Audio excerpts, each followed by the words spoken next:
From the historic campus of Hillsdale College in Hillsdale, Michigan, where the good, the true, and the beautiful are taught, nurtured, and honored, this is the Radio Free Hillsdale Hour, bringing the activity and education of the college to listeners across the country. The beauty of the American political project is, in spite of the pluralism of this republic, of this society, we try to scale that and implement that in our federal and state laws. My point is, we haven't lost that because we haven't lost human nature. And so even though there are many challenges to reestablishing ordered liberty, I actually think it's well within our grasp to do so, even in this decade. This is your host, Scot Bertram. Welcome to the Radio Free Hillsdale Hour, part of the Hillsdale College Podcast Network. That was Kevin Roberts, president of the Heritage Foundation. More at heritage.org. Also author of the new book, Dawn's Early Light, Taking Back Washington to Save America.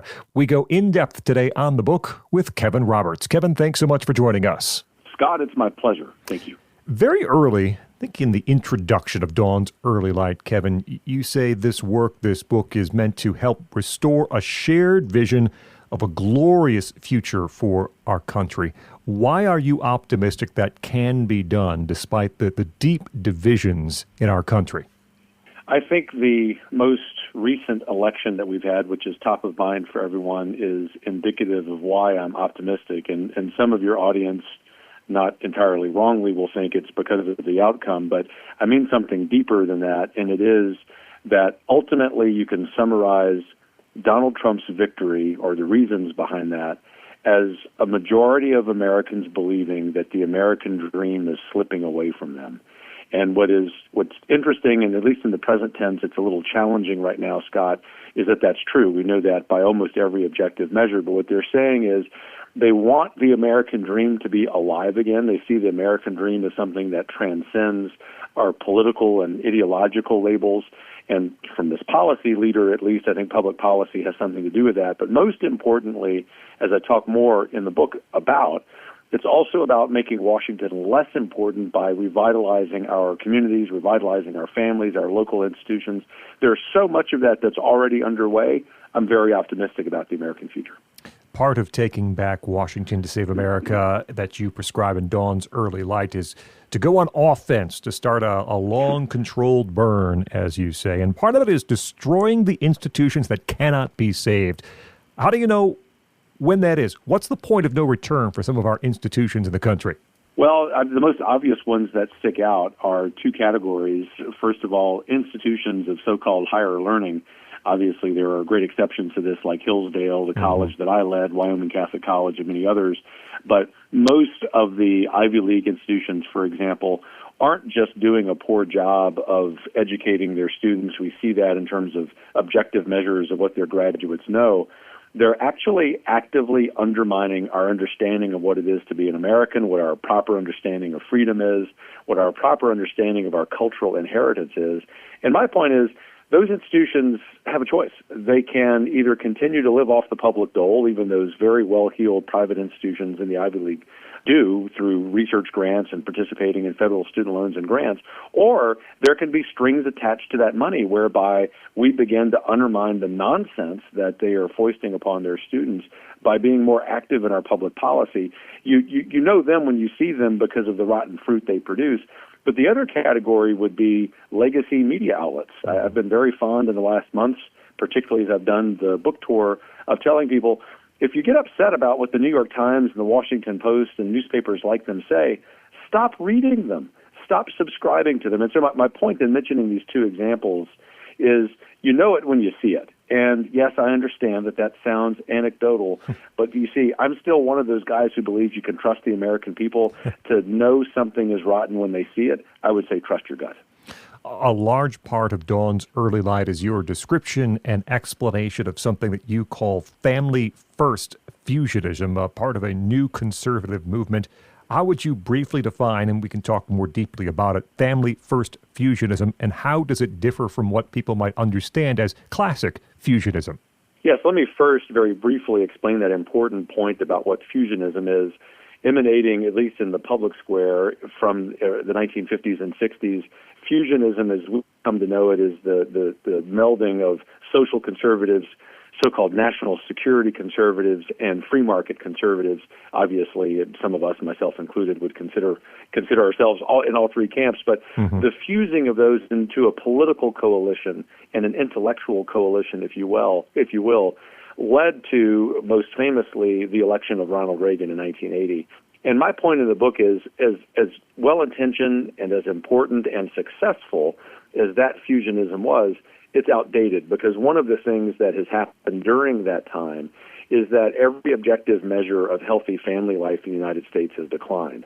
And so as I talk about this new conservative movement, certainly leaning on that earlier version of fusionism, I believe what we ought to place as the priority is the family. And so family-first fusionism, as I explain in the book, is an approach to public policy at the federal, state, and local level in which we are prioritizing the formation of families. We're prioritizing the marriage rate. We're prioritizing the birth rate, obviously leaning on decisions that individual Americans are going to make for themselves. But we also have to cultivate a culture in which we are honoring those measures ahead of things like the GDP, as important as that may be. Kevin Roberts with us from the Heritage Foundation. His new book, Dawn's Early Light, Taking Back Washington to Save America. I think I first read this in Tim Carney's recent book about if you ask Americans what the number of children that they want to have, or the number of children that is the right number for a family they have, they'll say something, I think it's 2.7, 2.8. And then when you ask, how many children do you have? It's far less than that. So why are Americans not forming the families they want or think are desirous, even if they want to? Well, there are two big categories of factors there. One of them is largely upstream of policy, and that would be cultural, religious, sort of social decisions that people make. Ultimately, Tim Carney's work shows that as much as we might analyze that and be pessimistic about those trends, that in fact, as the data you point to there suggests, that's been fairly constant. And so it leads us to the other part of the equation, the other category of factors, and it's public policy. And one of the reasons, major category of reasons that Americans are deciding to have fewer kids is because of economic problems. We have a housing crisis, which Americans in the youngest generation tell us persists because of favoritism in federal policy. We have a number of programs inside our safety net system that disincentivizes marriage, but also incentivize births out of wedlock. Addressing those twofold problems, that is sort of a cultural renewal that honors marriage and childbearing and children, is very important. Tim's work suggests that that's going to sort of take care of itself. Those of us who are involved in policy, whether at Heritage or in elected office, need to pay a lot more attention to the levers and the buttons that we have at our disposal that might take away, at the very least, the disincentives that people have to having more kids. Kevin, in the chapter on piety, chapter 4 inside of Dawn's Early Light, you lay out these rules that others have set for perhaps our children. One of those is dishonor your parents. And I think it was Dennis Prager recently on his show was saying how he thinks perhaps that commandment is the most important commandment of all. Why are Americans perhaps allowing or are not aware of others infiltrating that family unit and teaching things that they would not want to be taught? I think the number one reason for this, among a lot of factors, is that American parents of a couple of generations, mine, Generation X, which would have the largest number of children right now just because of our age, but then the next generation, youngest, are infatuated with this concept of freedom, not just for ourselves, but also for our children. And to pass along an anecdote that I've heard, no exaggeration, thousands of times, you probably have as well. Parents will say, I'm going to send my child to XYZ school, even though I know it's imperfect and there will be bad influences, because they have to engage with the culture sooner or later. My point, both as a dad as well as a policy leader, is that's hogwash. That God has given you not just an opportunity, but a moral obligation to raise children in his image. But let's just say, we're speaking to people who are agnostic or atheists and don't want to hear a religious claim, then I would argue for their own freedom, the freedom to do what we ought, which, even liberals used to believe in, that you want as parents to believe you've got the best understanding of what's right for your children, and why, at a time that culture and society are degrading in terms of the quality of influence that they offer to us, would we not have, at the very least, a healthy skepticism on any external factors that come into our home? That's the kind of thing that, if we do that along with addressing some of the public policy disincentives for marriage and for child rearing, makes me very optimistic about the medium-term and long-term future of American society. That's Kevin Roberts from the Heritage Foundation. More at heritage.org. His new book is Dawn's Early Light. We'll continue our conversation in just a moment. First, though, can I ask you a favor? I'm asking you to see if you can help us, Hillsdale College, by making a gift to the college to help us reach and teach millions for liberty.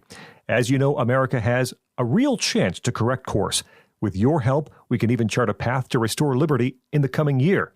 But we have to seize the opportunity if we're going to make sure recent victories in defense of liberty are for the long term and not just for the next couple of years. Our country is going to need sound education. Please give today, even right now, by texting the word GIVE to 7-1844. That's GIVE to 7-1844. We'll send you a link with more information on how you can be a part of America's comeback. Text the word GIVE to 7-1844. And thank you in advance for your support of Hillsdale College and our efforts here on the Hillsdale College Podcast Network. We continue now with Kevin Roberts, president of the Heritage Foundation, heritage.org. His new book is Dawn's Early Light. Kevin, on the chapter on the economy, unemployment is low, yet 75% of people in the country say the economy is not so good or it's poor. What do the American people see that perhaps we saw manifested in this most recent election that others, that elites don't understand?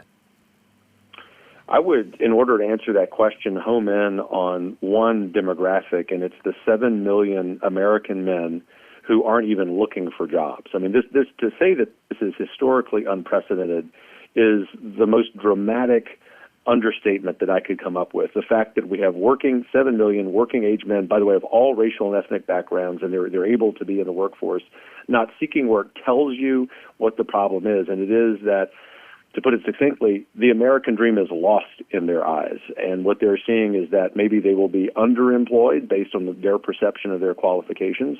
They may also be undervalued, dishonored in a certain way of putting it.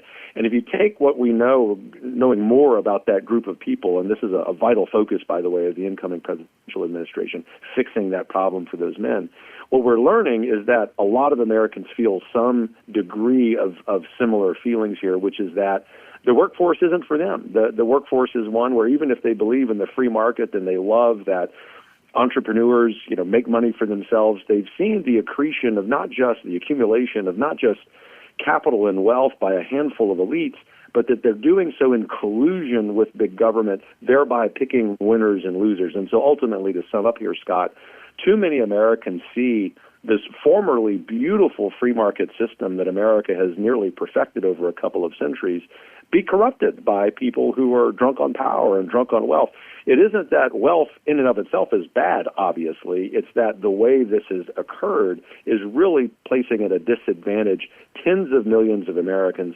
The good news, both in terms of the electoral outcome, but also what I understand to be the public policy priorities of the incoming presidential administration, is that we're probably at the beginning of a chapter in American history when we can start to fix those problems.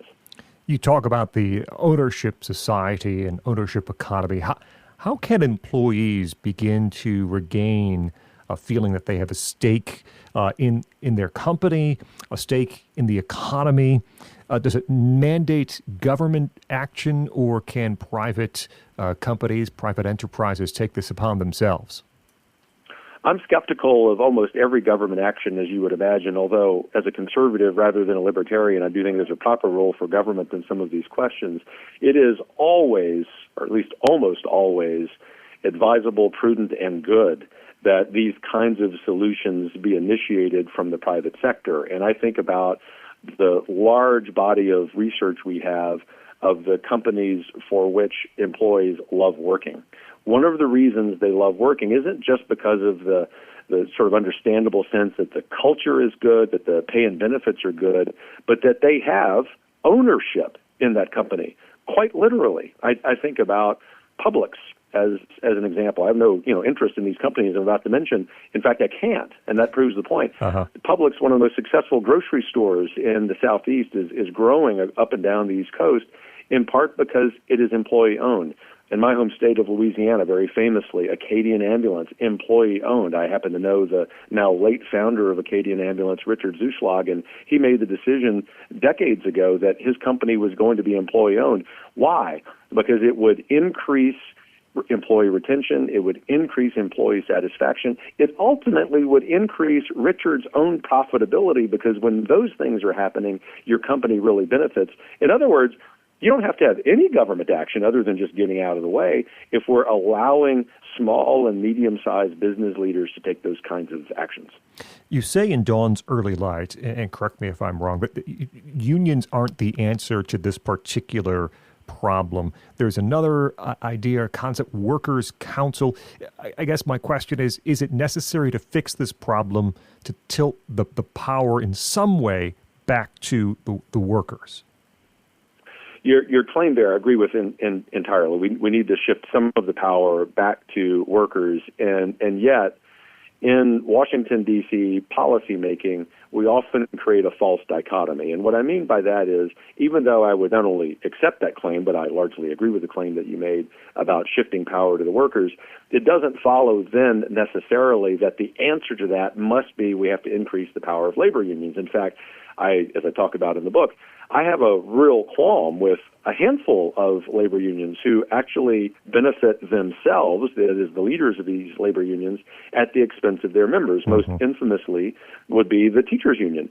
Having said that, I also want to be sure that conservatives are thoughtful in not participating in the false dichotomy, which is to go one step further, if I may, and say, okay, if we're saying labor unions aren't necessarily the solution, then it also follows we're saying it's not necessarily the solution, that there is no kind of entity that would help to ameliorate the condition of workers. And I touch on this medieval originated idea of workers' councils.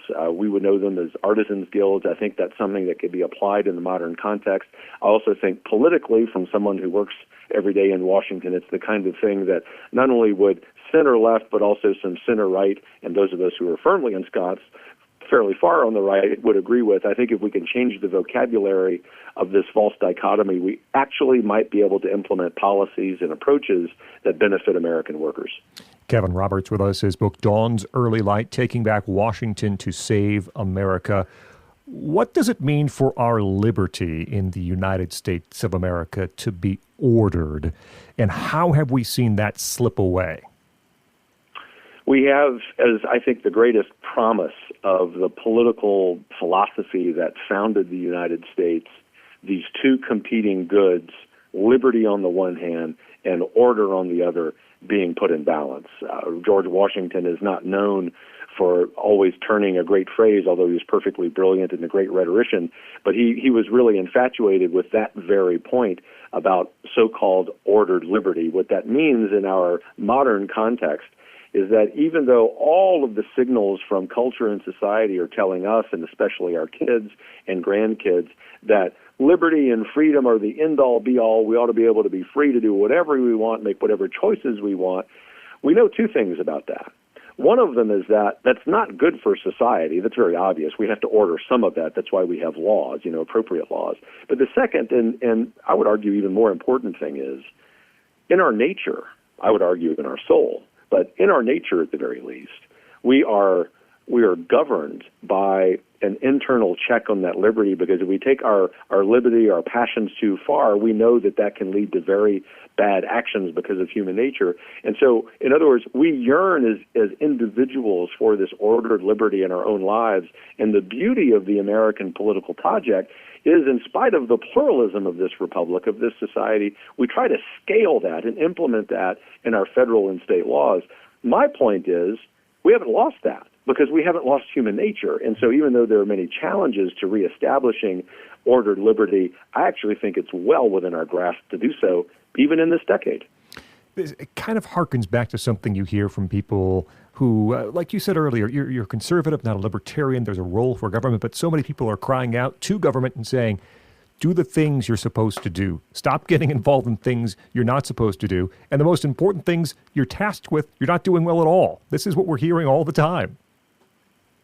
I think it's the most succinct and accurate indictment of government by Americans today. In fact, if you took the statement that you just made, Scott, and you did a very fair, objective poll, I suspect something like 3/4 of Americans would agree with that. And so this principle of keeping things simple definitely applies to politics. In fact, it's one of the geniuses of Donald Trump, and I think people even who didn't vote for Trump might recognize about him, and that is to make some complex things simple. What does that mean? It means at the local level, fix the roads, make sure the lights come on, make sure that when there's a natural disaster, you're responding quickly, make sure that there's as little crime as possible. So we have to have police officers.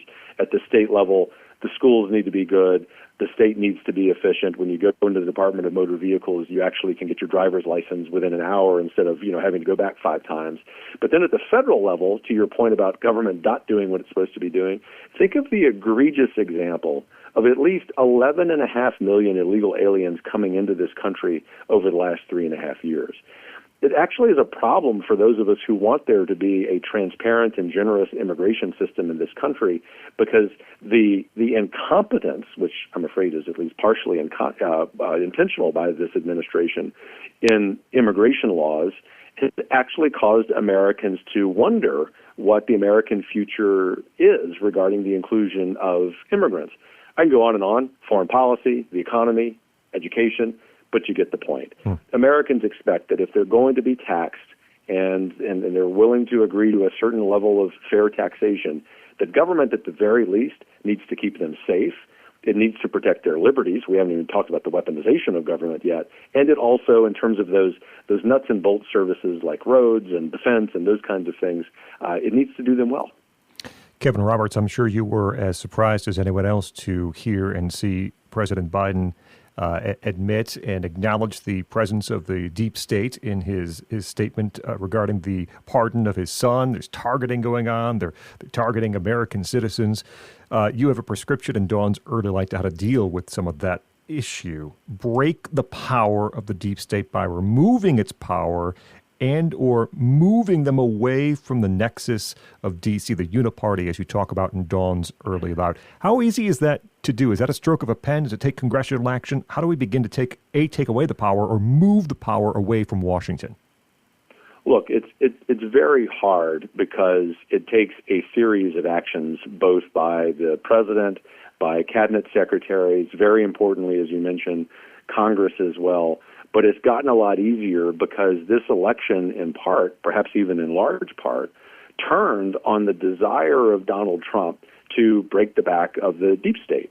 Not for his own benefit, although he's certainly been a victim of it, but for the benefit of all Americans, regardless of their political affiliation. And when I was writing that chapter in the book, while I was very optimistic that Trump would win and the election would largely turn on this issue because I spend so much time with everyday Americans, I didn't see that President Trump would be appointing Elon Musk and Vivek Ramaswamy to this Department of Government Efficiency. That quasi-governmental agency is going to be really instrumental in accelerating the pace by which this very hard task is implemented. And so, to sum up here, I've gone from projecting that we will see real evidence of the administrative state's decline in power over 10 or 15 years to probably seeing it in the first few months of the Trump administration. Let me be clear, though, Scott. This is the kind of thing that the everyday American people listening to this conversation we're having need to be focused on for a decade. That's how big a problem the deep state is for those of us who believe in self-governance. And so this is something that can be sustained in Washington by our elected officials if and only if we demand they keep their attention on it. Kevin Roberts' new book is Dawn's Early Light. We're running short on time. I want to see if I can squeeze in 2 more questions about President-elect Trump about the forthcoming administration, both from the chapter on empire, on foreign policy. Part of the prescription laid out in Dawn's Early Light, you say, is friendship and commerce are the best means of promoting U.S. statesmanship. I wanted to ask if that can be squared, if that can coexist with the tariff policy, the tariff ideas that President-elect Trump has laid out. Can tariffs coexist with friendship and commerce around the world? Yeah, very fair question, and I understand the premise of your question, which is there seems to be an inherent tension there. And yet what we've seen in history, although I won't bore you with the details, you know them, I'm sure your audience does, going back to Alexander Hamilton, our first Treasury Secretary, is that we have more often than not squared those competing goods. But let me use a contemporary example, and I think that this is going to be a very live example for the incoming administration, as I spend a lot of time in the United Kingdom trying to help conservatives there. There needs the answer to that. The way we square that circle, if you will, the way we balance those two competing goods is to make sure that we're doing bilateral trade agreements with allies. And at the top of the list, the most important for the United States, is to establish a bilateral trade agreement with our most important ally over the better part of 2 centuries, and that's Great Britain. The Brits want it. Americans want it. Trump was close to doing this the last time. How is that, I think, the best answer, the best example to your question? It prevents tariffs being foisted upon our ally, which would be bad in terms of friendship and commerce, but also in terms of national security. But it also provides a model for other countries around the world who are resisting, for example, the imposition of power by the Chinese Communist Party or Russia or Iran. And it gives the United States, it makes the United States the hub of the wheel, and all of the spokes emanate from it. What you're hearing there is at least a healthy skepticism toward the regional trade agreements that the more countries they involve, the less the American worker, the American consumer benefits. And I think if that, the benefit to the everyday American, is at the core of these decisions on these questions you raise, then those agreements are very good. Final question for Kevin Roberts, his new book, Dawn's Early Light, on the topic of China. I talked with Congressman Michael Waltz, who's the new NSA, will be the new NSA director for President Trump. A few weeks ago, he said his number one job in Congress, he was not selected yet for NSA, was to focus the attention on the danger of China. You spend time in the Empire chapter talking about how much danger China presents to the United States. You say we're in a spiritual war with China, and I wanted to conclude by allowing you to explain what you mean by that. What's the spiritual war we're having with China? Thank goodness we are all more aware, myself included, of the threat that the Chinese Communist Party poses to us. This is something that exists in every facet of American life. And what I was trying to get at in that chapter of the book is that we have underestimated the spiritual damage that the Chinese Communist Party does to its own people. To say that it runs roughshod over religious liberty is an understatement. But as it goes around the world, in every continent and almost in every country of the world, and the CCP imposes its will through a lot of money, there has to be, according to the CCP, an abrogation of religious rights. And this happens concurrently with a reality in American society, which is that we've become less religious. And, for example, the current presidential administration has been weak, shall we say, in defending religious liberty. That's one facet of that contrast which speaks for itself. But at the very heart of this, and to really get to the point here, Scott, is that the very premise of the Chinese Communist Party is not just anti-religion, it's anti-human, because it goes straight at the heart. It's aimed straight at the heart of what is wired on our nature, wired in our soul, and that is for us to be free, and to be free in the sense that we're free to do what we ought, which also confers an obligation to a broader society. The Chinese Communist Party wants to eliminate all of that. And we as individual Americans and our policymakers not only need to understand that, we have to be willing to confront it for the obvious reason, which is to weaken the military and economic power of the CCP, but more broadly, as Reagan spoke so well regarding the Soviet Union, to understand their very spiritual anthropology is anti-human. Kevin Roberts, president of the Heritage Foundation, more at heritage.org. His new book, Dawn's Early Light, Taking Back Washington to Save America. Kevin, thank you so much for joining us here on the Radio Free Hillsdale Hour. It was my pleasure, Scott. Thanks so much. Up next, we're joined by Timothy McDonnell, Associate Professor of Music and Director of Sacred Music here at Hillsdale College, to talk about a famous, well-known, and beloved Christmas carol. I'm Scot Bertram. This is the Radio Free Hillsdale Hour.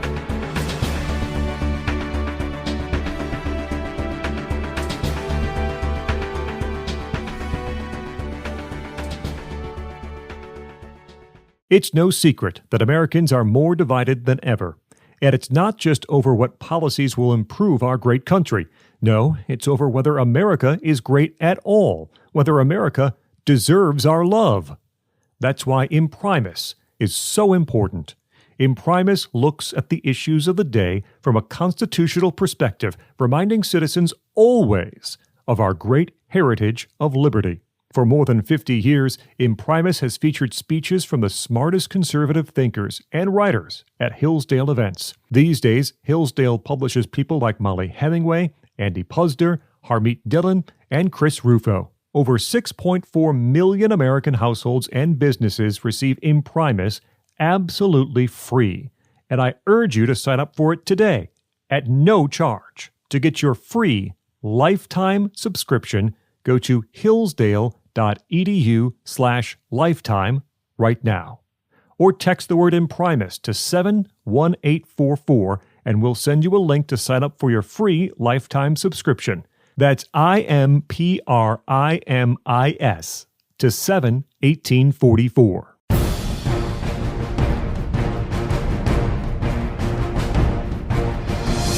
Welcome back to the Radio Free Hillsdale Hour. I'm Scot Bertram. Be sure to find us on X or at Hillsdale Radio. We're joined by Dr. Timothy McDonnell. He is Associate Professor of Music and Director of Sacred Music here at Hillsdale College. Dr. McDonnell, thanks for joining us. Thanks for having me. We are starting a brief series looking at some of the carols of the Christmas season. We've chosen a few with some good stories, good tunes. And we begin today with O Come, Emmanuel. And we'll look through the writing and what makes each of these carols special, unique. So tell us, to begin with, a little of the history surrounding O Come, Emmanuel. What do we know about what inspired its composition? Well, O Come, Emmanuel has become really one of the most beloved carols of the season. It's sort of associated mostly with the pre-season before Christmas, the season of Advent, the time of about 4 weeks or so leading up to Christmas.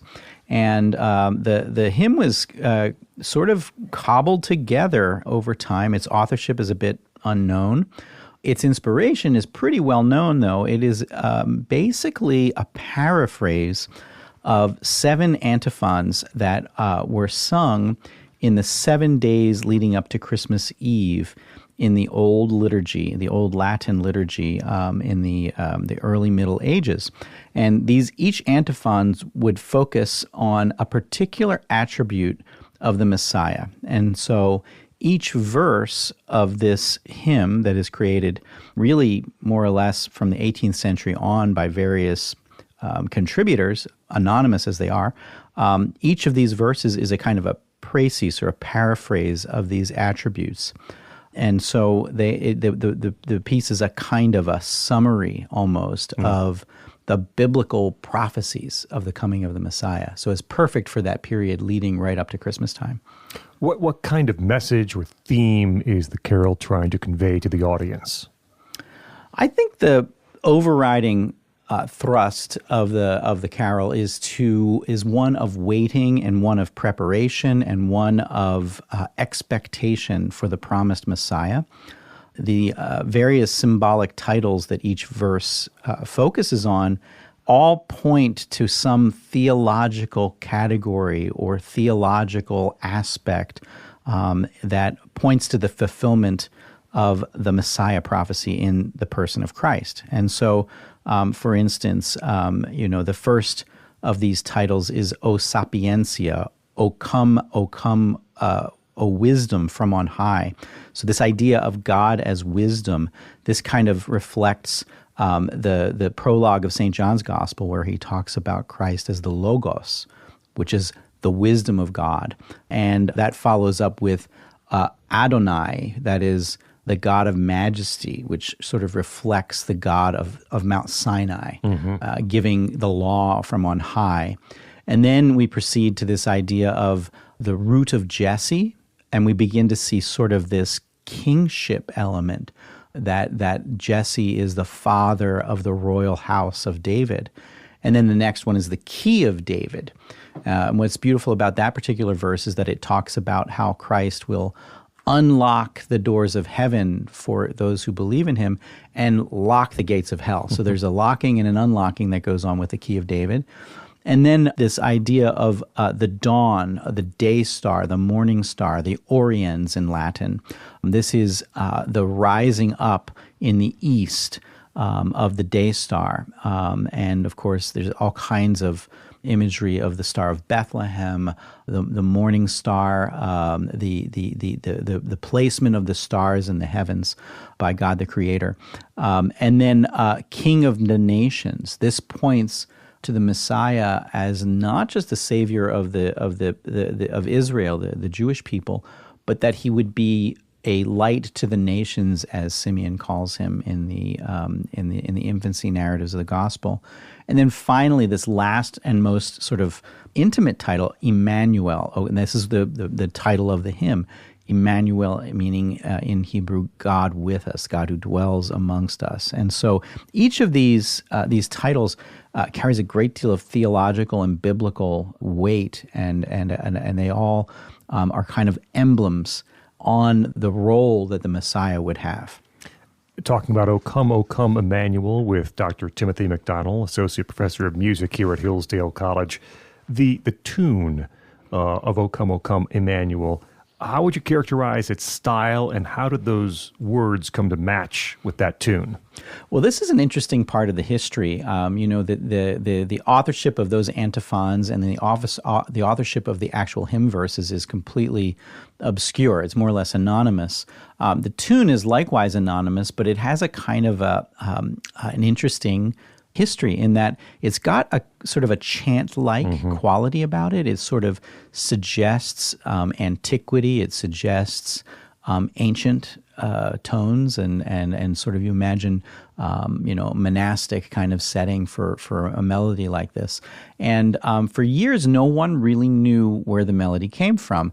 The man who more or less put the hymn in our hymnals, Thomas Helmore, in the 19th century, who was a great hymnographer of the 19th century, he basically said, well, I found it in a French missal, and never really giving you an attribution of it.